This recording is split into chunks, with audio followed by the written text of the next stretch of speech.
Aujourd'hui, on va voir l'amour de soi, un sujet qui est très important pour pouvoir s'épanouir. Alors si on n'a pas d'amour de soi, on peut être affecté par des effets néfastes, comme par exemple avoir une tendance à la boulimie, à vouloir trop manger. On va aussi chercher l'attention de l'autre, on va chercher aussi potentiellement à vouloir briller pour réclamer de l'attention. On peut être aussi dans la honte, dans la culpabilité ou dans la peur. Alors c'est un cercle vicieux, puisque en fait, moins on va s'aimer et moins on va se sentir aimable. Et plus on va projeter cette image de non-amour. Alors on dit aussi qu'on ne peut pas aimer les autres si on ne s'aime pas soi-même. Ça montre vraiment le fait que c'est très important de déjà insuffler cette lumière et cette flamme intérieure pour pouvoir accéder en fait à un amour et pour pouvoir ensuite le propager, cet amour. En effet, comment accepter l'amour des autres si on ne s'accepte pas soi-même?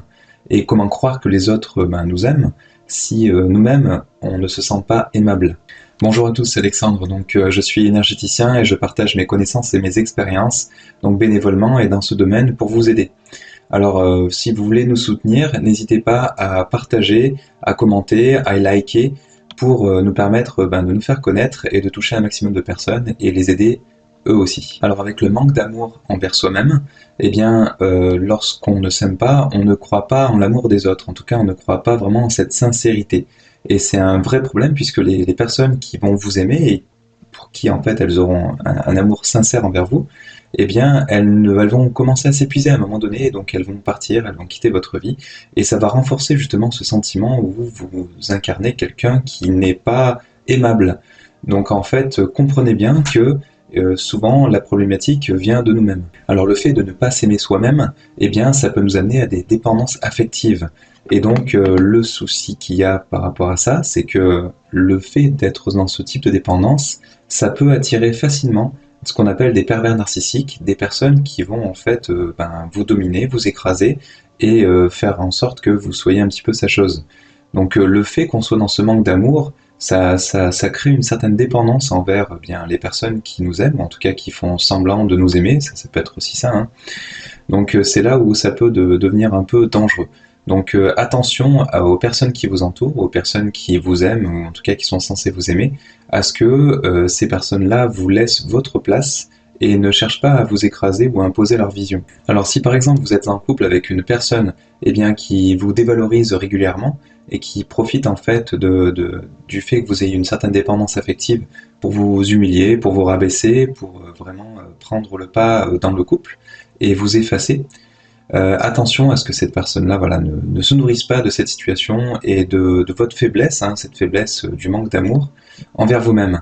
Donc si vous vous aimiez assez, vous ne vous autoriseriez pas à vivre ce type d'expérience négative et vous mettriez le haut là, vous iriez voir ailleurs. Alors si vous avez par exemple des difficultés à prendre des décisions seul, vous devez absolument avoir l'aval de l'autre personne, ou si vous avez du mal à rester seul et que vous êtes vraiment dépendante du fait d'être en présence avec l'autre, hein, si vous êtes en couple, ou si vous cherchez tout le temps à être gentil, à plaire aux autres, ou accepter en fait qu'on vous rabaisse, alors vous êtes peut-être dans ce cas-là, c'est-à-dire que vous manquez d'amour propre, et vous acceptez beaucoup de choses en fait pour rester dans cette forme de dépendance qui vous permet en fait d'exister en fait tout simplement, et qui vous rassure.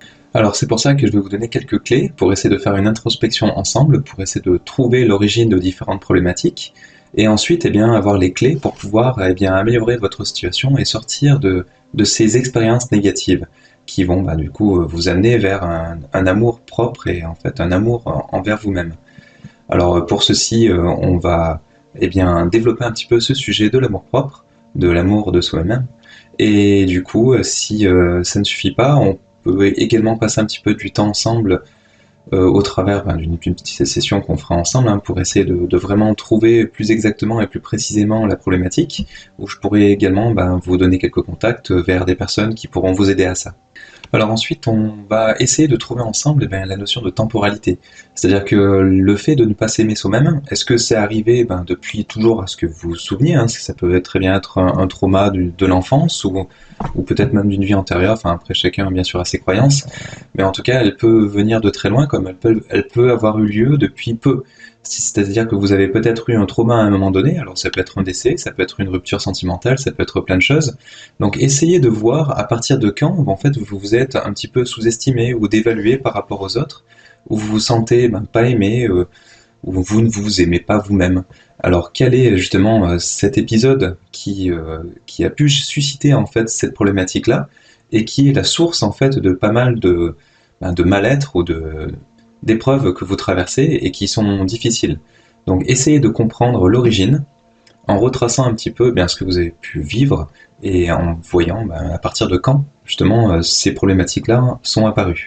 Alors ça peut être aussi lié au job, tout simplement dans votre entreprise, des choses qui vous sont arrivées. Ça peut être par exemple un supérieur hiérarchique qui a tendance à vous dévaloriser ou vous écraser pour peut-être lui se sublimer. Donc il y en a certains qui sont un petit peu comme ça. Donc essayez de voir quelle est l'origine de ces problèmes. Et lorsque vous avez l'origine, ça vous permettra de travailler sur cette problématique. Alors la plupart du temps, c'est un travail à faire sur soi-même. Et ça peut être aussi des événements extérieurs qui sont là, qui vous travaillent en fait. Donc après, bien sûr, on peut faire un travail sur soi, mais on peut aussi, si vous n'y arrivez pas, tout simplement changer les choses qui vous sont extérieures. Ça peut être changer d'emploi si la problématique vient de l'emploi. Si ça vient au niveau du couple, vous pouvez changer peut-être de partenaire, ou en tout cas y réfléchir, ou en tout cas changer votre relation dans le couple. Et sinon, si c'est au niveau de vos parents ou autres, après c'est un travail à faire aussi avec eux, ou prendre de la distance pour vous protéger aussi.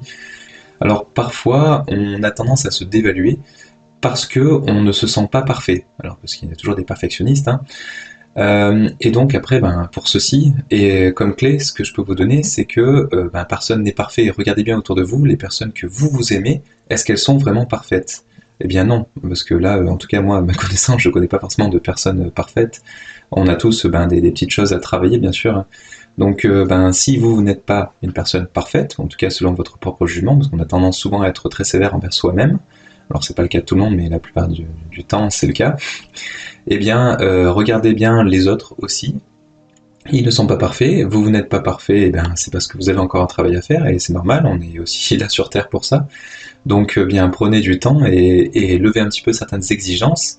Donc on est souvent parfait dans nos imperfections ou imparfait dans notre perfection, mais ça c'est le cas pour tout le monde en fait. Alors une autre chose aussi, c'est que comprenez bien que l'amour ne se mérite pas, c'est pas quelque chose qui est accessible parce qu'on a fait telle ou telle chose. Donc à vouloir plaire forcément aux gens, c'est pas forcément comme ça qu'on va obtenir de l'amour. L'amour, c'est encore autre chose, et ça peut s'acquérir sans rien faire, même des fois, on peut être aimé sans forcément rien faire pour. Donc en fait, comprenez bien que l'amour est parfois inconditionnel.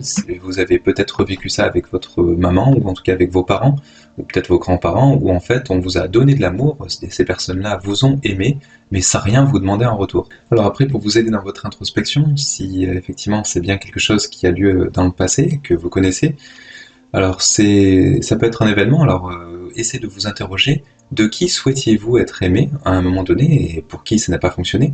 Ça peut être par exemple de votre maman ou de votre père.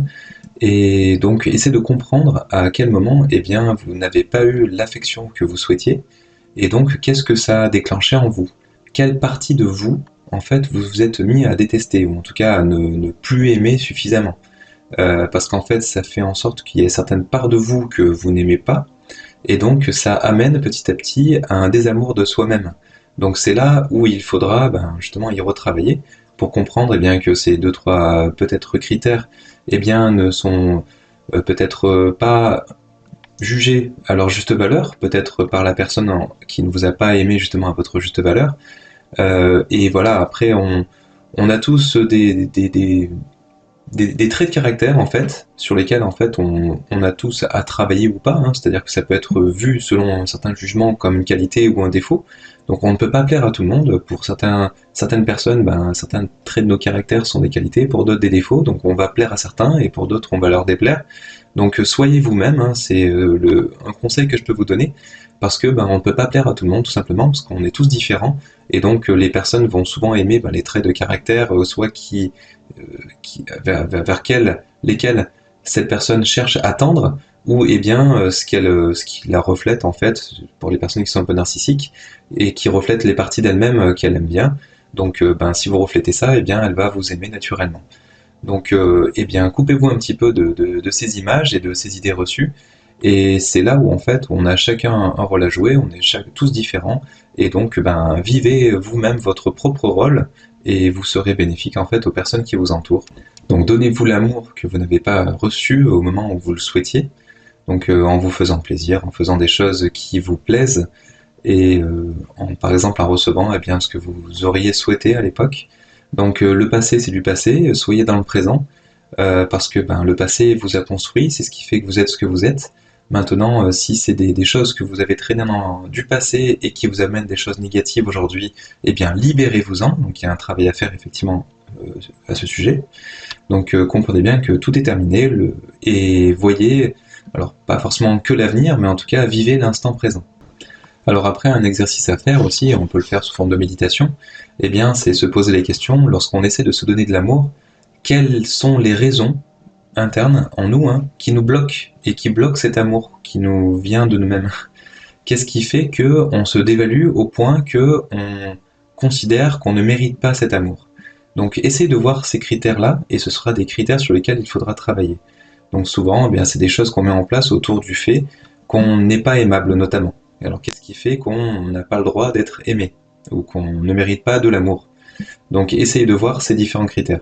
Alors sur un point de vue un peu plus spirituel, comprenez bien qu'on est tous une parcelle de l'amour divin. Donc on mérite tous cet amour. On est là pour faire des expériences. On se trompe, oui, c'est dans notre façon de progresser, c'est-à-dire c'est notre façon de faire. On expérimente, et à force d'expérimenter et de comprendre, au bout d'un moment on comprend les choses, et après on se corrige nous-mêmes. Donc après, si vous êtes en souffrance, c'est qu'il y a quelque chose peut-être à comprendre derrière une certaine expérience. Et une fois que vous l'aurez compris, que vous l'aurez intégré, vous allez mettre en place certaines choses pour ne plus en souffrir justement. Donc nous sommes une source d'amour, une énergie très très forte d'amour. Donc le fait de ne pas accepter d'en recevoir cet amour, ça va nous bloquer au niveau de l'amour, parce qu'on est de l'amour. Donc on se coupe de nos propres énergies en fait.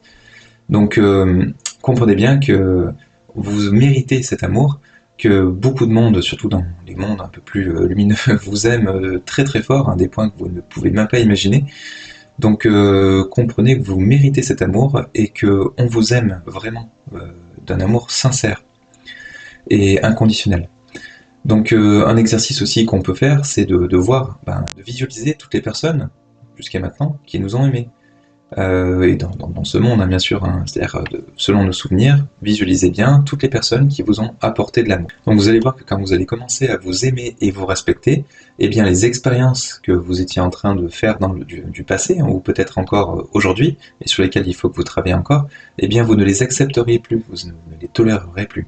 Donc vous allez en sortir de certaines expériences terrestres qui sont douloureuses et pour lesquelles vous souffrez peut-être aujourd'hui, et pour aller vers du mieux justement. Alors souvent, l'image de soi est influencée par l'ego. Alors je rappelle qu'on a développé ce thème, donc je vous laisse revenir aux vidéos qu'on a pu développer ensemble à ce sujet. Et donc l'ego, lui, va nous couper de tout ce qui est cœur, et va nous amener potentiellement dans le mépris. Alors ça peut être du mépris pour soi-même, du coup, dans la discorde, dans la comparaison avec les autres, et donc on peut être aussi sujet à avoir peur de s'aimer trop soi-même. En fait, on pense qu'en s'aimant trop soi-même, on devient un être qui est très désagréable aux autres. Alors ça peut être le cas, si on fait trop écho à ça et que du coup on reflète un petit peu trop ça, si on donne une certaine image un peu trop narcissique. Mais ça n'empêche pas que intérieurement on peut s'aimer soi-même de toutes vos forces en fait, et c'est même très important. Donc les personnes qui cherchent à se dévaloriser ou ce genre de choses, ça affecte justement ça, cette énergie qu'on a au niveau du cœur. Donc libérez-vous de ça, libérez-vous de cet ego, il y a des méditations d'ailleurs qu'on propose, qui vont vous permettre de vous libérer un petit peu de ça, et écoutez plus votre cœur que votre mental. Alors comme vous le comprenez, l'amour de soi va vous permettre de monter vos vibrations, et donc de créer une meilleure vision de vous-même, et donc comme vous le méritez en fait. Donc vous allez projeter cette visualisation, et vous allez incarner ce que vous allez vibrer. Donc ça devient un cercle vertueux qui va petit à petit vous amener à rayonner, à devenir quelqu'un qui sera plus agréable et qui va à rayonner tout simplement de l'amour, de l'énergie positive, et donc attirer les autres. Alors il faut aussi trouver un juste milieu à tout. C'est ce que nous enseignait Bouddha. Donc l'amour de soi-même, c'est très bien. Il faut justement que vous arriviez à trouver un juste milieu. Vous avez votre place autant que les autres sur cette terre. Par contre, voilà, bien sûr, il faut veiller à ne pas être non plus dans l'excès. C'est-à-dire qu'il faut aussi laisser la place aux autres. Souvent, les pervers narcissiques, ils ont tendance à écraser l'autre, donc à prendre trop de place, et inversement, ceux qui se laissent écraser n'en prennent pas assez. Donc trouver et réajuster justement pour trouver un juste milieu. Alors si vous cherchez à vous faire plaindre des autres, si vous cherchez la compassion, c'est peut-être que vous êtes en manque d'amour envers vous-même. Parce qu'en fait, vous commencez à vouloir vampiriser les énergies des autres, au travers de la compassion, au travers de l'attention que vous cherchez chez l'autre. Donc essayez de faire une introspection par rapport à ça, mais c'est certainement parce que voilà, vous n'avez pas assez d'énergie et souvent c'est que vous vous coupez vous-même de vos propres énergies d'amour. Donc vous méritez cet amour, aimez-vous vous-même, faites des choses qui vous plaisent, coupez-vous des expériences négatives qui vous semblent superflues. Et voilà, après vous n'avez plus qu'à vivre votre expérience de la manière la plus sereine possible, en vibrant l'amour, parce que ça rayonne au fond de vous-même. Donc attisez cette flamme d'amour envers vous-même pour ensuite avoir assez d'énergie pour pouvoir aimer les autres. Alors pour ne pas se limiter, ne cherchez pas à plaire aux autres, ne cherchez pas à être dans le jugement de l'autre, ou en tout cas à vous juger vous-même. Chacun est comme il est, on évolue chacun à notre rythme, donc il n'y a pas de jugement à avoir. Et des êtres qui sont très intelligents, ce qu'on appelle des guides, ou en tout cas des êtres de lumière, eux ne nous jugent pas. Et pourquoi? C'est parce que justement, ils comprennent tout ça, ils ont une vision, une perspective bien plus haute que nous. Et en maîtrisant tous les tenants et aboutissants, ils savent qu'on n'a pas à juger, c'est que des points de vue. Donc, comme je disais, nos qualités peuvent être vues comme des défauts et inversement. Donc, ayez confiance en vous. On a fait une vidéo par rapport à ça. Et au travers de cette confiance en vous, vous allez pouvoir rayonner cette confiance et vibrer justement cet amour-propre. Alors, comme je le disais aussi, l'amour est une énergie très forte. Donc, on en parle dans un film qui s'appelle La prophétie des Andes. Le fait d'aimer ou de s'aimer soi-même, eh bien, ça fait un cercle virtueux qui en fait réintensifie l'amour qu'on reçoit, et donc on régénère et on régénère de l'amour, et donc ça peut devenir vraiment une source d'énergie très puissante. Donc c'est pour ça que le fait de s'en couper, c'est-à-dire de ne pas s'aimer soi-même, de se bloquer de cet amour, nous bloque non seulement de notre propre amour, donc de cette énergie qui est très, très forte et très importante, mais ça peut aussi nous bloquer des énergies des autres, de ceux qui cherchent à nous aimer. Donc il est très important de commencer par faire un exercice d'amour de soi-même en fait, de comprendre l'origine de certaines problématiques qui nous bloquent par rapport à ça, et de s'en libérer. Donc ensuite, il faut savoir s'aimer au quotidien et au présent. Donc essayez de vibrer ça, c'est-à-dire de faire des activités à la fois qui vous plaisent et qui vous rendent fiers de vous-même. Donc ça peut être par exemple aider votre prochain, ou ça peut être faire un sport où vous allez par exemple exceller, ou je sais pas, quelque chose qui vous plaît. En faisant quelque chose qui vous plaît, eh bien vous allez vous dépasser en fait naturellement, et vous allez vous sentir peut-être à votre place, peut-être rayonner une certaine force, ou en tout cas quelque chose qui va faire que vous allez vous aimer vous-même, ou en tout cas avoir de l'estime pour vous-même. Donc essayez de garder cet objectif, et pour le continuer, essayez de voir peut-être dans la vidéo de la confiance en soi, ce qu'on a pu développer par rapport à ça, mais il faut conserver cette motivation en fait au quotidien pour en fait continuer ce travail à faire sur vous-même, et pour continuer à vous aimer vous-même de plus en plus. C'est vraiment le b.a-ba, on va dire, du développement personnel, et au niveau énergétique, c'est vraiment ce qui relance beaucoup de choses. Alors ensuite, il va falloir travailler aussi l'humilité, parce qu'en fait, les problèmes viennent la plupart du temps de nous-mêmes. C'est parce qu'on accepte aussi certaines situations, ça peut être par rapport à ça. Donc comprenez vraiment l'origine des différentes problématiques, tout en voyant le rôle qu'on a sur ces différentes problématiques. Parce que très souvent, on a un rôle qui est majeur sur la plupart des problématiques qu'on rencontre. Donc après, à vous de voir comment réagir par rapport à telle ou telle situation, pour vous faire aider, tout ça aussi, on n'est pas seul, donc d'ailleurs moi je peux éventuellement vous aider sur ces différentes questions, mais je ne suis pas seul, il y a beaucoup de personnes qui peuvent vous aider, donc essayez de contacter peut-être votre entourage, et d'autres personnes avec qui vous avez l'habitude de discuter, pour voir qu'est-ce que ces personnes-là feraient à votre place. Alors laissez-vous aimer, et aimez-vous. Alors on a des méditations par rapport à ça, l'ouverture du cœur et l'amour, donc essayez peut-être de méditer effectivement sur votre cœur, le fait de l'ouvrir et de vous ouvrir à l'amour pour réouvrir cette porte sur laquelle peut-être vous avez fermé des choses, hein. Ça peut être aussi lié à l'enfant intérieur. Donc tout ceci, ce sont des méditations, hein, qu'on propose sur notre chaîne justement pour pouvoir vous libérer de ce genre de fardeau, hein, de poids. Alors ensuite, ayez aussi de la patience, bien sûr, c'est pas du jour au lendemain qu'on va s'aimer. Ça prend du temps, c'est un exercice à faire au quotidien. C'est-à-dire qu'à chaque fois qu'on va avoir une pensée négative envers nous-mêmes, eh bien, il faut que ça nous fasse tilt. Mince, j'ai dit quelque chose envers moi-même qui n'est pas bon, qui m'amène des choses qui sont négatives et qui abaisse un petit peu mon image de moi-même. Donc, il faut essayer de se dire, la prochaine fois, on essaiera d'éviter ce genre de pensée. Et en fait, plus vous allez espacer ce genre de pensée, et plus en fait vous serez sur une ascension, une progression. Donc le tout c'est de progresser, c'est pas d'y arriver du jour au lendemain, bien sûr, hein. C'est très compliqué d'y arriver du jour au lendemain. Donc c'est un travail à faire vraiment au quotidien, et c'est un travail de longue haleine pour petit à petit monter une marche après l'autre et y arriver. Et si en voulant mettre des choses en place, eh bien vous vous rendez compte qu'il y a certaines choses qui ne fonctionnent pas, eh bien c'est normal. Et en fait, il y a toujours des choses à réajuster, donc eh bien ça veut simplement dire que il faut comprendre de votre expérience quelles ont été les choses qui ont bien marché et qu'est-ce qui n'a pas bien marché. Et ce qui n'a pas bien marché, eh bien la prochaine fois ça marchera mieux parce que vous allez pouvoir mettre en place des choses justement pour y arriver, pour faire en sorte que ça marche mieux la prochaine fois. Bon, en tout cas, j'espère que j'aurai pu vous aider, vous faire comprendre que les solutions se trouvent en nous, mais que c'est un travail à faire, bien sûr, hein, et aussi avoir l'humilité de comprendre que les problématiques viennent la plupart du temps de nous-mêmes. Et donc, j'espère que vous aurez apprécié ce contenu et que vous pourrez le partager, voilà, pour le faire connaître. Et merci de nous laisser un pouce bleu et de vous abonner si vous voulez être informé de nos prochaines vidéos. Merci, à bientôt, au revoir.